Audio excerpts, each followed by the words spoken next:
السلام علیکم دوستو۔ سابق وزیر اعظم پاکستان ذوالفقار علی بھٹو کے سب سے چھوٹے بیٹے شاہ نواز بھٹو 18 جولائی 1985 کو فرانس کے تفریحی مقام نیس کے ایک فلیٹ میں مردہ پائے گئے۔ بھٹو خاندان ابھی ذوالفقار علی بھٹو کی پھانسی کے المیے سے ہی نہ نکل پایا تھا کہ یہ ایک اور سانحہ رونما ہو گیا۔ 26 سال کے شاہ نواز کی اس اچانک اور پر اسرار موت نے بھٹو خاندان کو ہلا کر رکھ دیا۔ دوستو، آج کی ویڈیو میں ہم جاننے کی کوشش کریں گے کہ شاہ نواز بھٹو کے ساتھ کیا ہوا۔ کیا انہوں نے خودکشی کی تھی یا یہ ایک بہیمانہ قتل تھا؟ اور کیا ان کی موت سے ان کی افغان بیوی کا کوئی تعلق تھا؟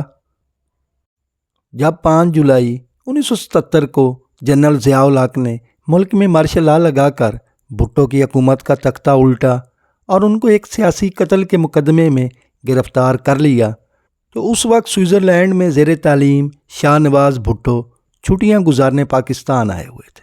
بھٹو کی گرفتاری کے بعد پیپلز پارٹی کی قیادت جب نصرت بھٹو نے سنبھالی تو انہوں نے شاہ نواز کو اپنی تعلیم جاری رکھنے کے لیے واپس سوئٹزرلینڈ بھیج دیا۔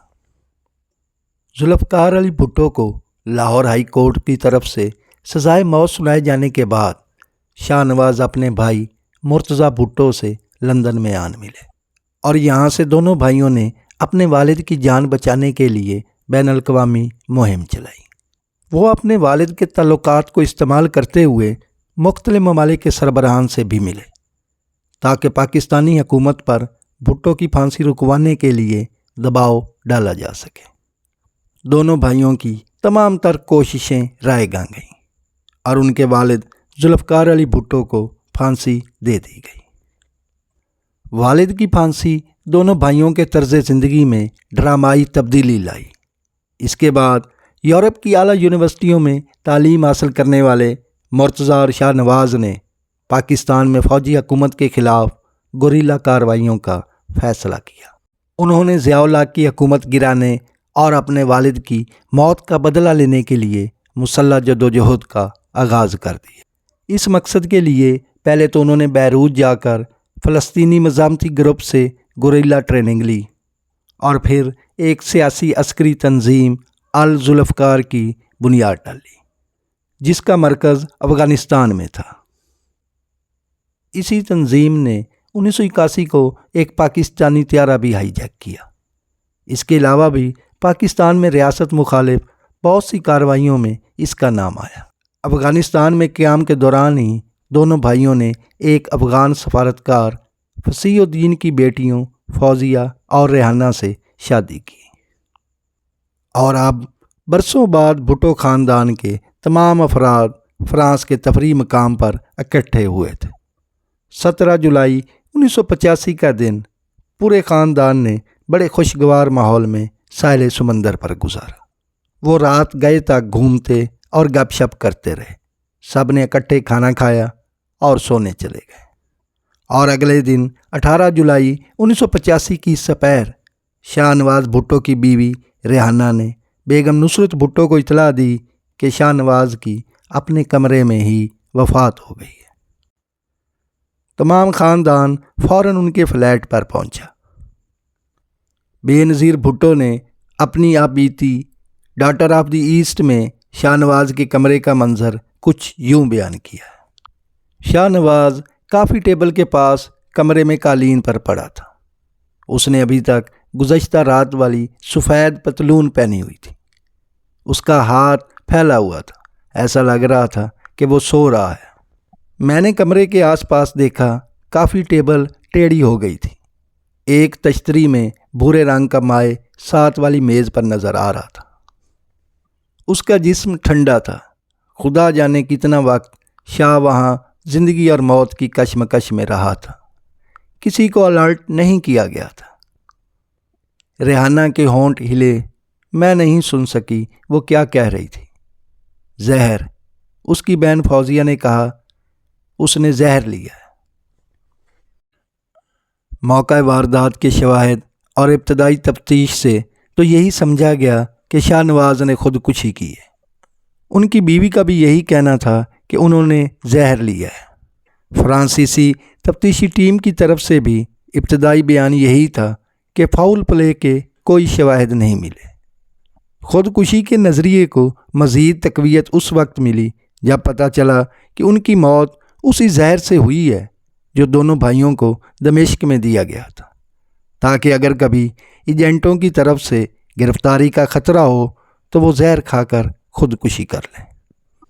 بہت سی ایسی افواہیں بھی پھیلائی گئیں کہ شاہ نواز کا اپنے خاندان کے ساتھ کسی معاملے میں اختلاف تھا جس کی وجہ سے انہوں نے خودکشی کی۔ شاہ نواز کی بیگم سے اس رات جھگڑے کی بات بھی کی گئی۔ ان تمام تر افواہوں اور سازشی نظریات کے باوجود بھٹو خاندان کسی صورت بھی یہ ماننے کو تیار نہیں تھا کہ شاہ نواز نے خودکشی کی ہے، کیونکہ بظاہر اس کی کوئی بھی ٹھوس وجہ سامنے نہیں آ رہی تھی۔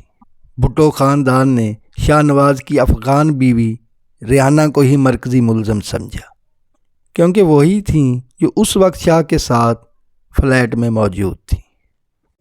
بھٹو خاندان کو اس قتل میں ریحانہ کے ملوث ہونے کا اتنا یقین تھا کہ مرتضیٰ بھٹو نے فوری طور پر اپنی بیوی اور ریحانہ کی بہن فوزیہ کو طلاق دے دی۔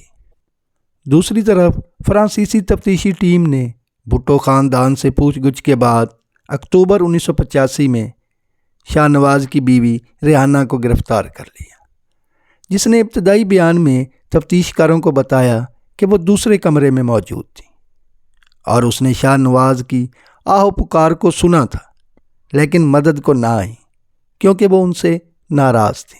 فرانسیسی پولیس نے ریحانہ پر اپنے مرتے ہوئے خاوند کی مدد نہ کرنے کا الزام لگایا۔ وہ 50 دن کی حراست کے بعد ضمانت پر رہا ہوئی اور بڑے پر اسرار انداز میں امریکہ چلی گئیں، حالانکہ تفتیش کاروں نے ابھی مزید تفتیش کا کہا تھا، اور پھر اس کے بعد وہ کبھی فرانس واپس نہیں آئیں۔ اور پھر 6 دسمبر 1988 کو لاس اینجلس ٹائمز نے یہ خبر دی کہ بے نظیر کی بھابھی ریحانہ کو ان کی غیر موجودگی میں فرانسیسی عدالت نے خطرے میں اپنے شوہر کی مدد نہ کرنے پر 2 سال کی سزا سنائی، لیکن ریحانہ کے امریکہ میں ہونے کی وجہ سے اس سزا پر کبھی عمل درآمد نہ ہو سکا۔ اسی فرانسیسی عدالت کے فیصلے کے حوالے سے بے نظیر بھٹو نے لکھا ہے کہ نامعلوم افراد کے ذریعے قتل کے الزام کو برقرار رکھا گیا، جبکہ خودکشی کا بدنما داغ کم از کم شاہ کے نام سے ہٹا دیا گیا۔ 1988 میں ہی ریحانہ کے وکیل کی وساطت سے یہ خبر بھی BBC میں رپورٹ ہوئی کہ ریحانہ نے بھی اس بات کو قبول کر لیا ہے کہ شاہ کو قتل کر دیا گیا تھا۔ جس طرح ریحانہ نے پہلے دن سے شاہ نواز کی موت کو خودکشی کا رنگ دینے کی کوشش کی، اور پھر جس طرح ان کو فرانس سے امریکہ منتقلی میں نامعلوم طاقتوں کی طرف سے سہولت کاری دی گئی، اور پھر کبھی شامل تفتیش نہ ہونے دیا گیا، تو اس سے تو یہی ظاہر ہے کہ شاہ نواز کے قتل میں ریحانہ کا کوئی نہ کوئی کردار تو ضرور تھا۔